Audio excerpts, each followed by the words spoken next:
Yeah, but we're going to a legendary track in 2 weeks, Hockenheimring in Germany.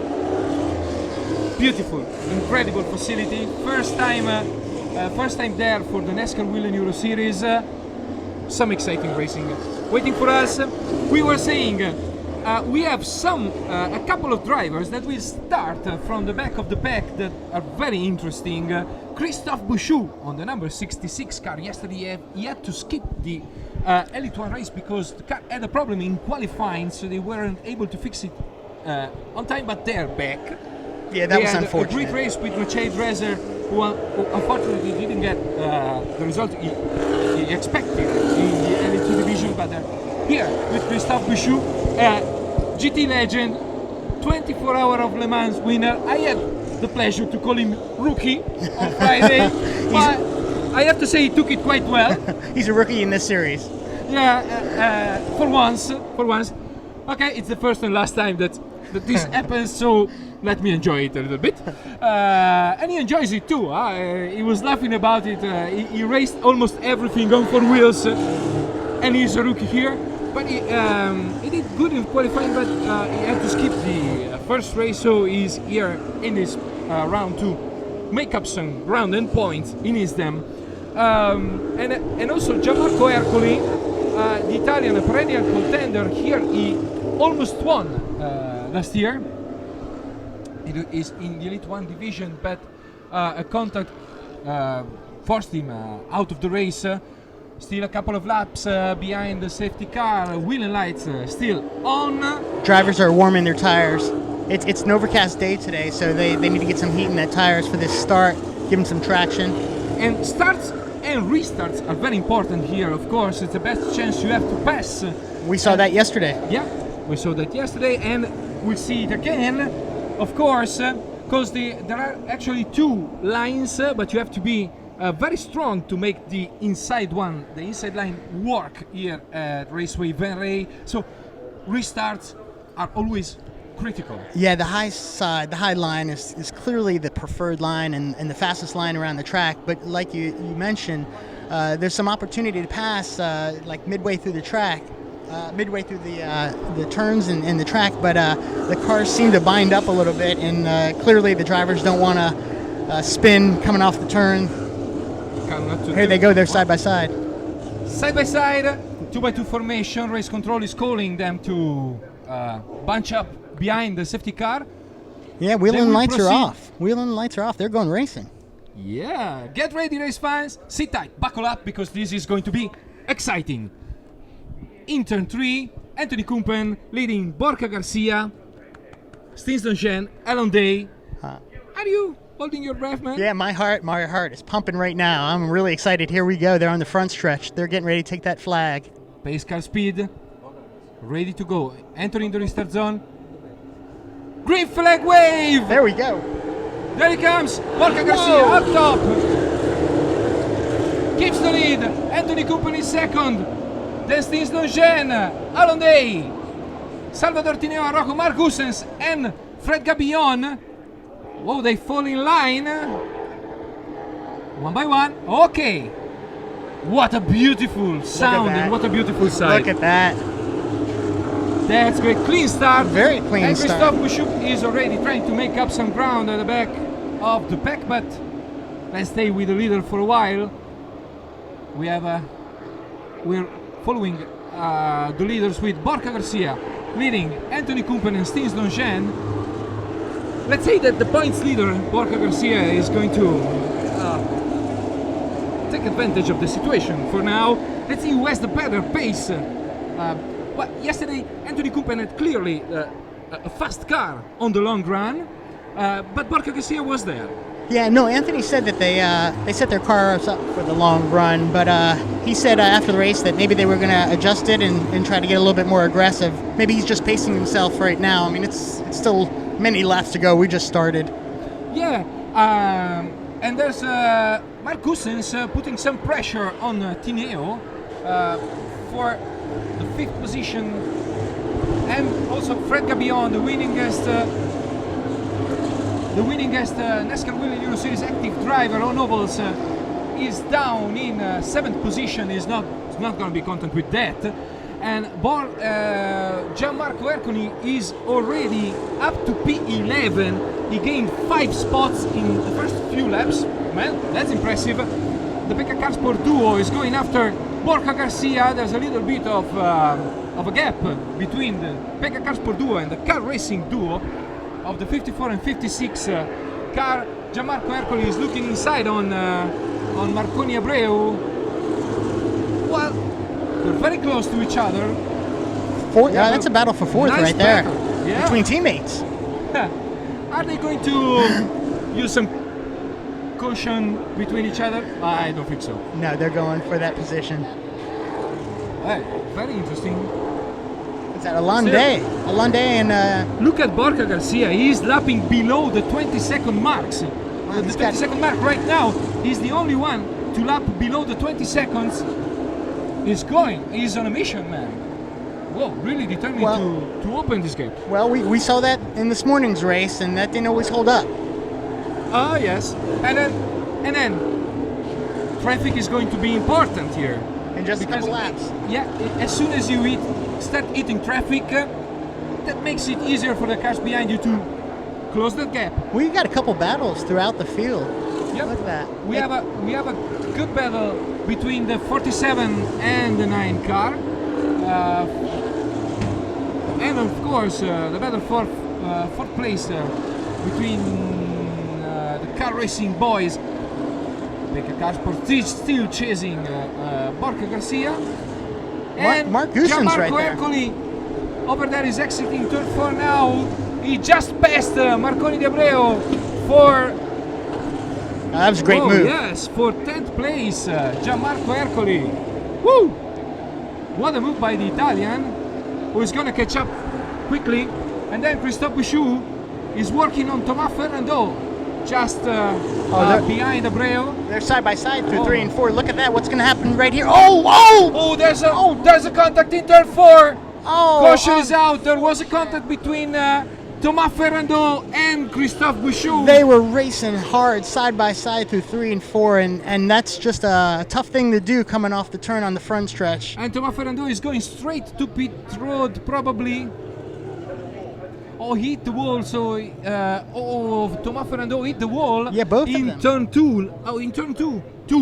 So he probably has a puncture or something, because he came in quite fast in turn 1 and hit the wall. Christophe Bouchou's car is That's done. Bouchou's car is stopped on the front stretch, just on the start-finish line.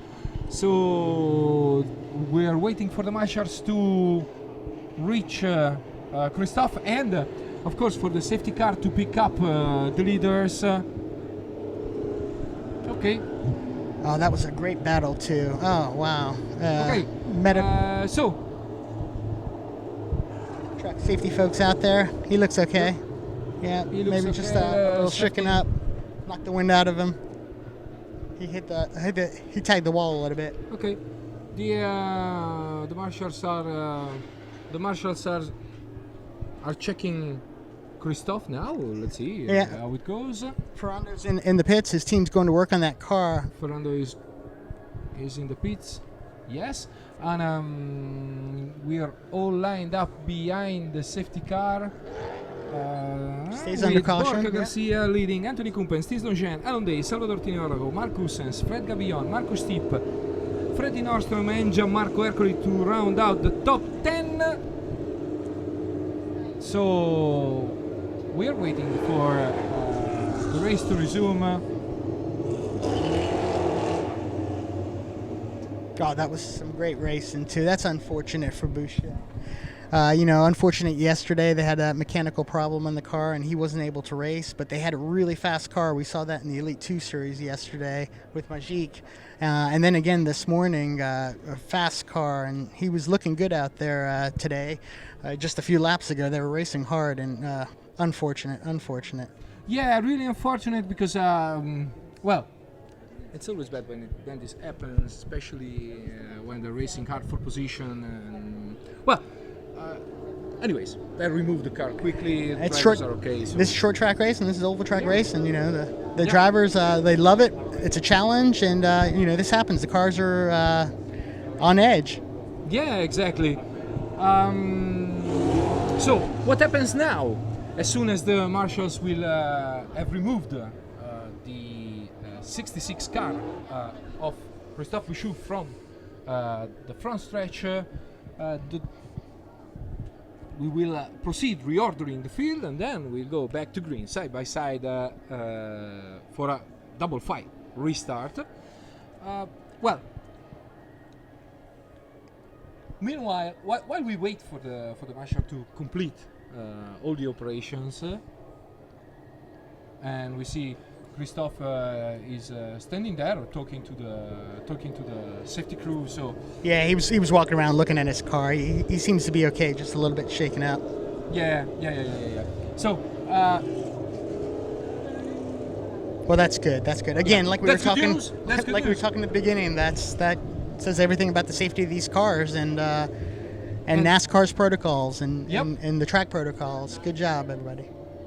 So, meanwhile, while we wait for the marshal to complete all the operations, let me tell you a little bit about the track we're racing on. Raceway Venray is a half-mile oval, banked with a 20 degrees banking in the corners. It was the area surrounding Raceway Venray was used as a motorsport training ground since 1977.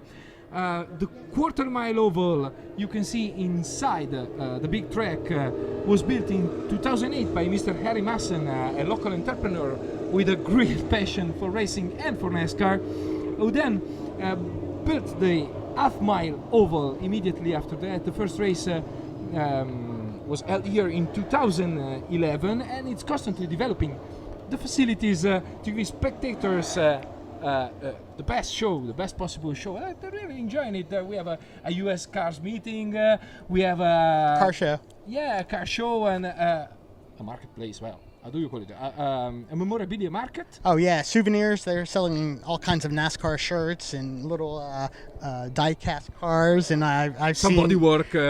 I've seen kids with Kyle Busch hats and their fathers with Jeff Gordon jackets and Jimmy Johnson shirts. It's pretty fantastic. It's just like any and every NASCAR race you see in the States.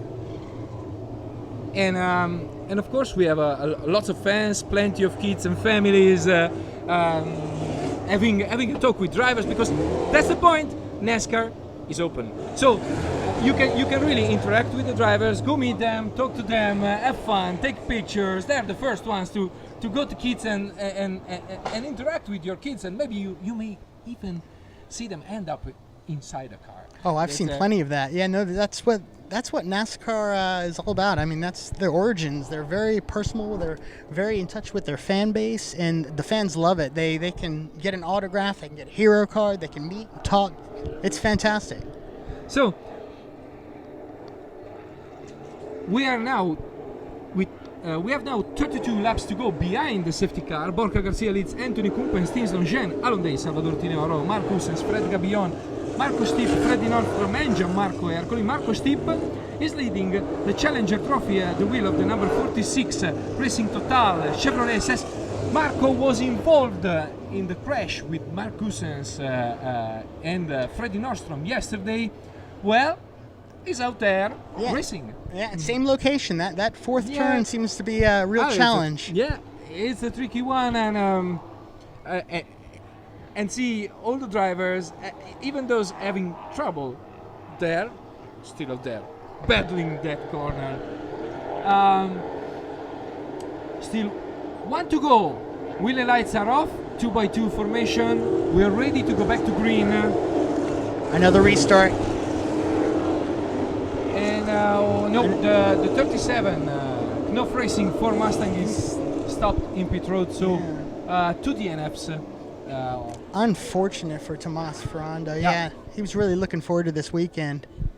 And that's really unfortunate for Christophe Bouchou too, because that makes it's two bad results here at Raceway Venray. Well, ready to go back to green. Side by side. in the meantime. Pace car on pit road. Ready to go, exiting turn 4 now. Ready to roar. Green flag waves, and it's another good start for Borja Garcia. Who clearly leads in turn 1. Anthony Coupen tries to slot in second, and Steve Longchamp, and it's a battle between Salvador Tineo, Arroyo Alonday, and Mark Goossens for 4th place. Tineo takes 4th place, yes. Alonday has to surrender, then it's Goossens looking inside. They are side by side entering turn 1, side by side, number 90 and number 54. But it's they who keeps the position. Now Salvador Tineo Arroyo is looking inside. Steve Longchamp exiting turn 4. The leaders are coming to the start-finish line once again. Looks like Borja Garcia is extremely fast in the first couple of laps. He's hooked up, definitely. Look at him. He's again lapping in the 19. No, actually, he's the lower. He passes the fastest lap. He was fastest this lap in 20.2. Look, Gabillon on the Gabillon inside. side by side with Mark Goossens. That's a great battle. That's a great battle for 2 by 2. Look at 6th that. place. Whoa! And it's Ercole behind Gabillon. Oh, let's see if he has traction. Exiting turn 4. Looks like Ercole is really fast over there. He just overtook Marco Stipp. And he's trying to make the same move on Gabillon there. Look at that. Looks like the Racers Motorsport team of Borja Garcia and Gianmarco Ercole has some really fast car. Yeah, it looks like they're driving a slightly lower line coming off the turns, and that's giving them some straightaway speed. They're really working well, especially exiting turn 2. See there how much he closes the gap. And in the meantime, Nordstrom is looking inside Abreu. The Swede, good move for the Swede. Oh, another battle up front. Look at that. Look at that, Gabillon and Ercole and Goossens. And if Ercole can squeeze in before, yes, and that's it, because he managed to squeeze between Gabillon and the wall, and now he has the outside line, so it will be up to Gabillon to resist the attack. That was a great pass. Woo! Close one. That was close. That was close, man. That was a great pass on the high side coming off of 4 for Ercole. That was fantastic. And he's now up to 7th, starting from the back of the grid. Oh, what a move. Meanwhile, out front, Garcia leads comfortably. Yeah, you're going to have a battle for second, though, in just a moment. The second, third, and fourth. I mean, they're just right there lined up. Tineo and Alonday, NASCAR Next. Former NASCAR Next driver. Last year? Yeah, he just a couple of weeks ago just debuted in Monster Energy NASCAR Cup Series at Sonoma. He will have some news for you soon. We'll tell you about it. A future star, yeah, he's doing fantastic stuff. Look at them out there, wow. Well, and it's Tineo putting pressure on Steve Longchamp, but there's no way. But Ercole as well. Yet. Look at Ercole. And look at Ercole behind that. He's making a move on Goossens. Oh, that's a great battle. Yeah, looks like, Ercole already climbed 9 positions. 9. That's impressive. Yeah, he gets a really good run off the turns. That Italian kid is fast on ovals. And it's in a complicated position, because if he dies inside to try to take Goossens' position, he opens the door for Gabillon for a replay of the previous move. And then again, there's no question, he will try. Yeah, it's really tricky. And these oval tracks, your spotters are helping you tremendously, more so than any other racetrack. They have the driver's eyes on what happens in front and in the back of them. And they're fundamental to grant safety and great racing. Tineo looks like Tineo is on, he's on Longchamp's bumper. He looks the inside. Nope, not going to pass there. Not yet. Oh, and look at Hercule. Hercule side by side with Goossens. On the low side that time. Woo, he took the place. Man, what a move by Hercule. He's up to 6th. That car's really handling well. And then Gabillon makes a move on Goossens too. That's impressive stuff by Gianmarco Hercule. Yeah. Who that makes me wonder if he didn't have trouble yesterday.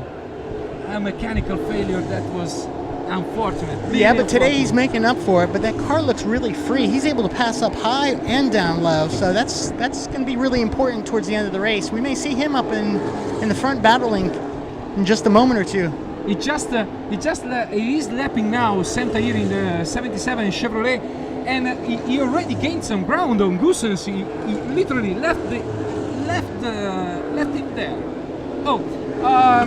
Back out front, we're following the battle for second. There's Kumpen with a little bit of margin on Stins Longin and Salvador Tineo. And Salvador is really looking really good. But that's the point. You may be a little bit better than the car in front of you, but then again, you have to pass him. You have to pass him, and if you follow their line, you're never going to pass them. You're just going to follow them. Yep. And he will have to try. Somehow, we have 11 laps to go. Man, this race flew away. We are 11 laps to go already. Can you believe it? Well, just a lot of the green flag racing. The drivers are being a little bit cautious. And looks like Borja Garcia has the short run pace and the long run pace, both of them. There's no question. And we're following now Fred Gabillon, who is 8th at the moment, following Mark Goossens in the number 90 Ford Mustang. Look like they strung out a little bit right now. It's been quite a long run. And look at the teammates though. That's interesting. Yeah, look at that. The cars are. Has some company. Will Stins Longin try one? Yes. What do you think, Kevin? Yeah, no, those cars look really even. Look at them go. Yeah, he may find an opportunity around some of the slower traffic, but we'll see. The same exact line across that white line in turn 3 and 4, and maybe traffic is going to play a key role here because Kumpen has found some speed again. Oh wow, this is exciting! Wow, NASCAR in Europe. Can you believe it? This is incredible, and we have drivers coming in from all over the world. You have Iranian drivers, Japanese drivers, Israeli drivers, Belgians, Spaniards, Italians. Man, looks like a world championship. It's the ultimate international sport, a NASCAR International. It's fantastic, and it's tremendous how the sponsors you're seeing, big sponsors associated with series and supporting the series. Absolutely, more and more, and that's because the action is really amazing, and the fans really enjoy the unparalleled level of access to the NASCAR. Well, you see it in the States as well, how these big companies, they partner with these... Oh, look at that! Tineo and Longin, side by side. There it is. Oh, we were distracted, just a split second, and there they come. Salvador is looking inside, but there's no way. 4 laps to go. Is it Dario Casa? Is it? Yeah, Dario Caso is back to pit road. Unfortunate. Must have some trouble. Here they come. 56, putting pressure on number 11, Pekka Sport, Chevrolet of Stins Longin. Anthony Kumpen is just a little bit further ahead, but Borja Garcia with 2 laps to go. He's checked out. Yeah, it's his race right now. But we saw this yesterday. Yeah, he had the pace. Definitely had the pace. Coming to the white flag, let's go with the leader. Borja Garcia takes the white flag. Last lap for the Spaniard. Man, can you believe it? Borja Garcia, 2 wins in Valencia, and now he's about to win his first ever race on an oval. Turn 4, relaxed, taking the checkered flag. Borja Garcia is your winner for Racers Motorsport, first ever oval race win That was for the fantastic. Spaniard. Yeah? Did you enjoy it? Yeah, no, that was fantastic. That was incredible. Great racing. Great racing. Yeah, and great and fair racing. Lots No. of respect between the NASCAR Wheel and Euro Series drivers here. Very Definitely. good. No, definitely. Very They race clean hard, racing. but they're cautious about that. Now that's good to see. It's good hard racing. That was fantastic. Look at that. Wow. How And amazing. while Borja Garcia approaches victory lane on a start-finish line, let's take a look at the final standings. Anthony Kumpen was second on the number 24 Chevrolet SS. So Borja Garcia reinforces his points lead a little bit more. Steve Longen was third, Salvador Tineo Arroyo fourth, then Alan Day, Gianmarco Ercoli, 10 positions gained. Yeah, no, that was a great run for John Marco. Then Mark Cousins, Fred Gabillon, Marco Stipp, Marconi Abreu, Freddy Nordstrom, Jerry De Wert. Marco Stipp took home the Challenger Trophy Top in 10 ninth finish, place. yeah. Good top 10 finish. Wilfried Boussenat in 13th place. Then Santairi, Dario Caso, Thomas Ferrando, and Christophe Bouchouer. Thomas Ferrando and Christophe Bouchouer out of the race. Meanwhile, Borja Garcia is celebrating on top of the car. Well, look at him, taunting the crowd. Oh, that's great to see. Good job. Good job. Yep. Third win of the season. A spectacular race. It's the third win of the season and the first ever on an oval. He said it. I find myself, I feel comfortable on ovals. Yeah, No. Looks so. Like many of the drivers, he said yesterday, he loves this place. Literally. Oh, look at jumping. him. Look at him. They're dancing in victory lane. He drives for an Italian team. There's a family spirit in the Racers Motorsport. He's quite passionate as well. Yeah. They're hot blood.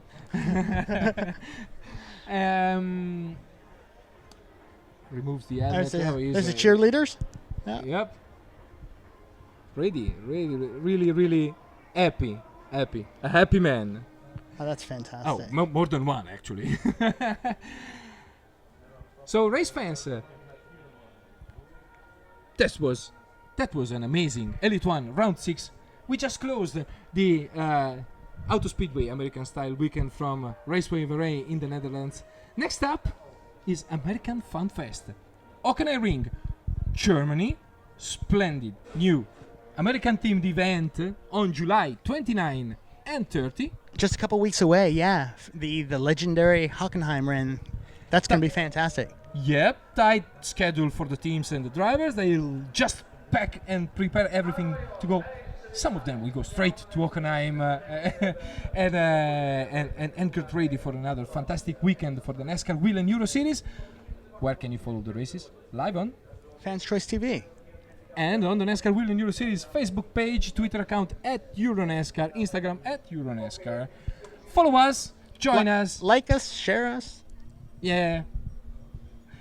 Everything you want. Okay, race fans, see you in 15 days at Raceway Venray. Bye-bye from your host Gianluca and your favorite American NASCAR fan, Kevin. Thank you very much, Sean. Thank you, NASCAR. Thank you, NASCAR Wheel and Euro Series. This was awesome. Awesome. See you, race fans.